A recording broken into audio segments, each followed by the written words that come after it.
Hello, welcome to part 3 of AQA Physics Paper 2, 2018.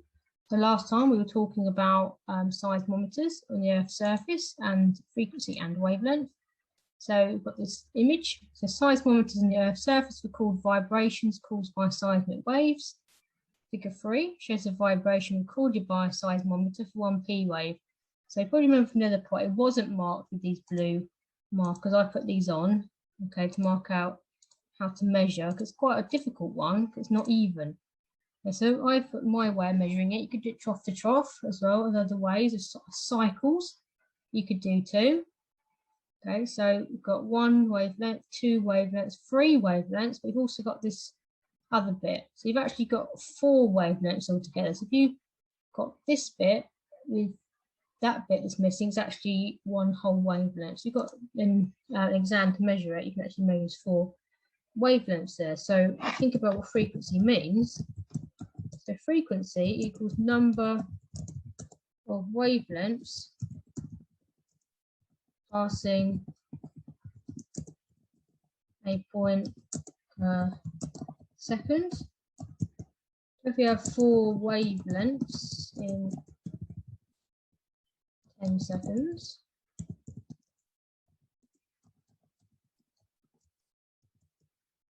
divide both by 10, so you have 0.4 hertz. That'll be the answer, 0.4 hertz. That's what it asks you for. Now write down the equation which links frequency, wavelength, and wave speed. So you might know this is V equals F lambda. So you could write as velocity, wave speed, known as velocity, frequency times wavelength.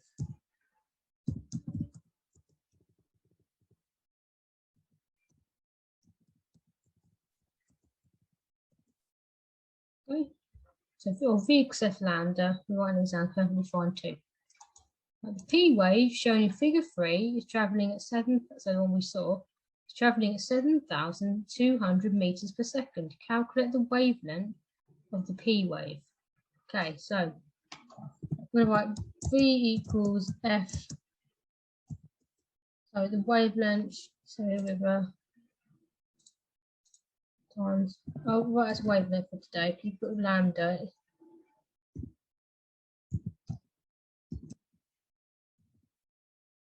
okay, so we need to rearrange that. So it's going to calculate the wavelength.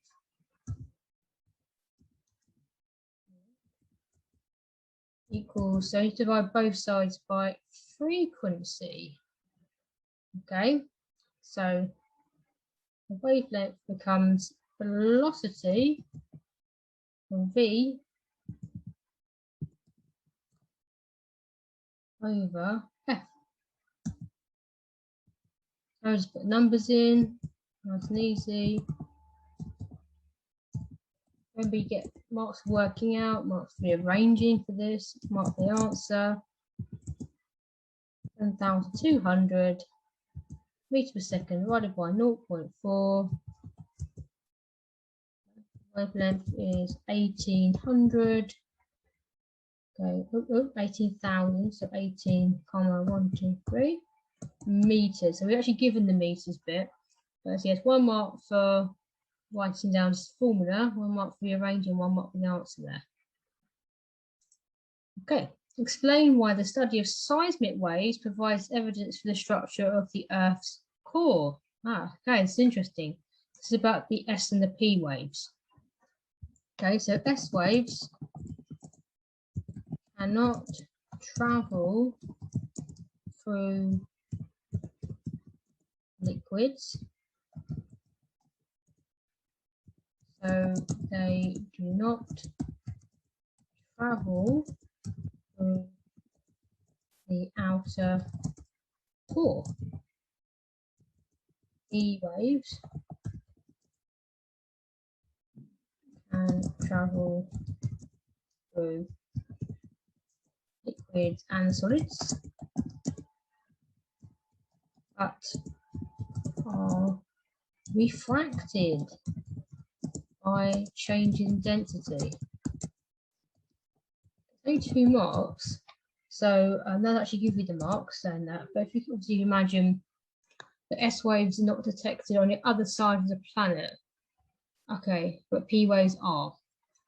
It shows that there's some sort of liquid getting in the way there. So you might get a question, a little bit more detail about that.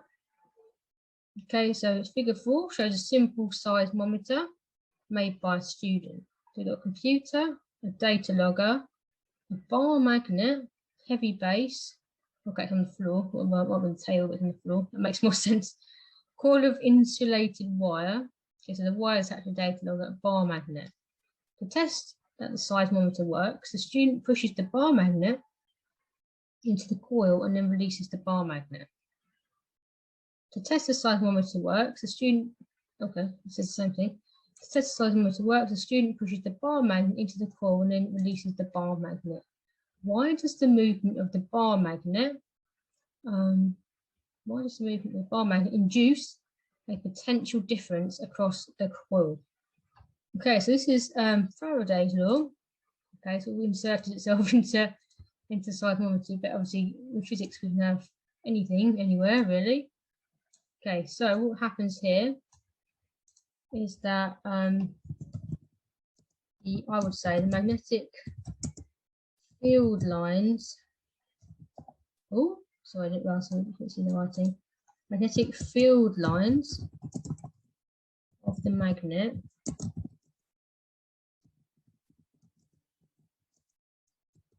cut by the coil. It's a generator effect, isn't it?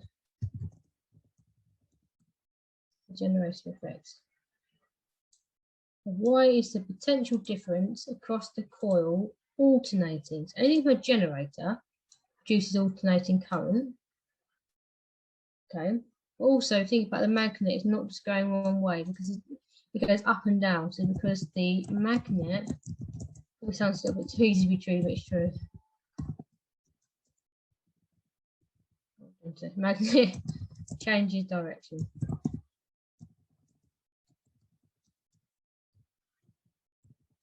Think about generator, spins, and it changes direction all the time. Okay. Figure 5 shows how the potential difference across the coil varies after the bar magnet has been released. So it's initially quite large and it gets smaller. The seismometer cannot detect small vibrations. Suggest 2 changes of the seismometer that will make it more sensitive to small vibrations. Okay, so it's a little bit like saying, how can you make a generator more powerful? So make it more, it's the same type of thing. So it's going to be the same type of we've got textbooks down here. So it's going to be the same sort of answer. I don't know why they always seem to be like, so I write the answer up here. Might be able to put it in front. Okay, so it's one of those things where it's not behaving, but we'll write it underneath. Okay, so we'll write it down here. We'll write the answer down here. Let's do that. We'll write it underneath. Okay, so just 2 changes. So one would be more turns on the coil.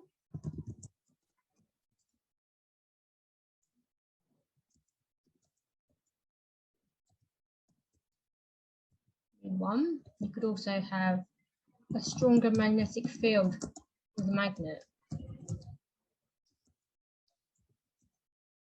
A strong magnetic field. Oh, you have a spring with a lower spring constant. So spring wiggles about a bit more. Will also work. So I just straight away think of more turns or a stronger magnet. That's what I think of. Okay, so going away from seismometer, going into things to do unusual containers. So figure 6 shows unusually shaped container.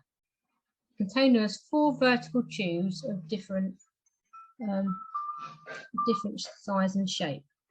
So we've got one here, 2, 3, and 4. Water is poured into the container up to level in tube 1. Complete figure 6 to show the height of the water in figures 2, 3, and 4. Interesting. So actually, even if they look a bit crazy, they'd all be the same. Okay, so it's always a bit of a trick. You can buy these things. Okay, it's kind of like toys and things because we feel like ooh. Okay, they'll go to the same height. So actually, it would all be level like that. Okay, it will be level. Okay. Oh, that was the 1 mark. We'll read back like that, like I did. Make sure you do it correctly. So the further a swimmer dives below the surface of the sea, the greater the pressure on the swimmer. Explain why. I mean, you probably can think, well, more water, it is obviously to do with that. So with increasing depth,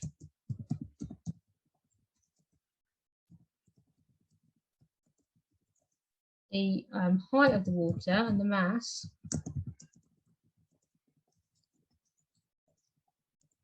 of the water above the swimmer increases.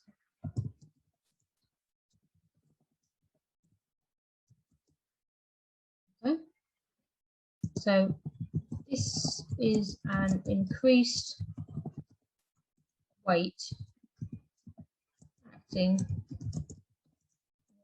the swimmer. Okay.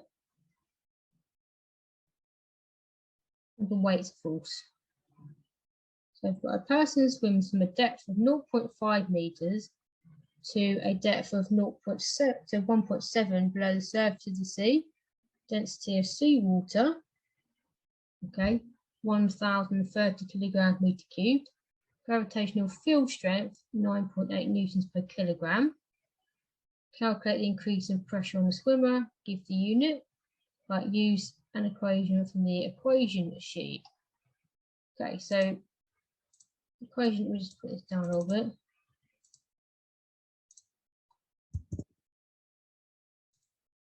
Right, so you know the change in pressure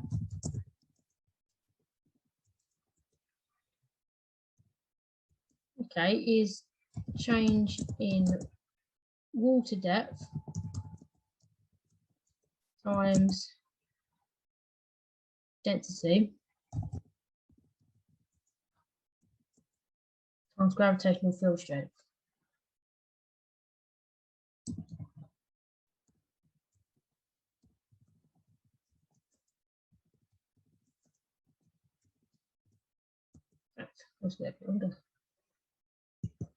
Okay, so let's have a look. So pressure, nice and easy, really, isn't it? 1.2 because it's 1.2 comes from. So 1.7 minus 0.5 is changing. Okay. So I should really put that somewhere just to clarify that. So all the people have videos just have numbers that come up nowhere. So I've got 1.7, so you get in an exam, we'll check. It's easy to make mistakes like that, it's just to write down the wrong number. I did the calculation correct. 1.2 meters. Okay. Let's check that. 1 times 2, 1030 times 9.8 this time, not 10, they've told us. Okay, and that gives a pressure equal to 1211. This is on the calculator, I didn't do it in my head. Okay, and then that's pascals. Okay. Oh, okay, because say that because in what unit it wanted it in. So increase in pressure. So obviously that'd be 1 pascal. I've already written it for you, so I kind of automatically did that. Okay, pascals. 1, 2, 3, number there, unit pascals.